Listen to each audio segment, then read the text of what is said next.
धर्मशाला स्थित तारिणी छक निकट में कोईला बोझे गाड़ी को धक्का देला पाउंश बोझे हाइवा ड्राइवर मृत।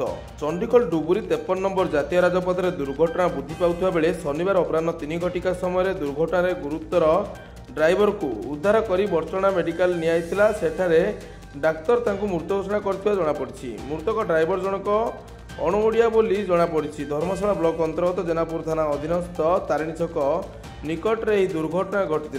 शनिवार अपराह एक कोईला बोझे ट्रक तारिणी छक निकट में आगजक पंक्चर हो कारण रास्ता कड़े अटकी रही।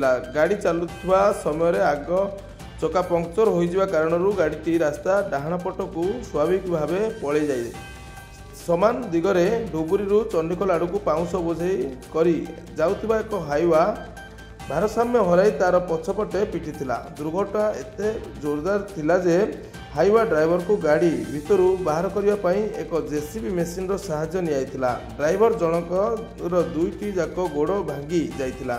खबर पाई चढ़धरा अग्निशम बाहिनी कर्मचारी मैंने घटनास्थल में पहुंची उद्धार कर दुर्घटनाग्रस्त ड्राइवर को उद्धार कर आंबुलांस जोगे बर्चना मेडिकल पठाई। डाक्तर सेठारे मृत घोषणा करथिले। जेनापुर पुलिस घटनास्थल में पहुंची तदंत जारी रखिथिबा सूचना मिली।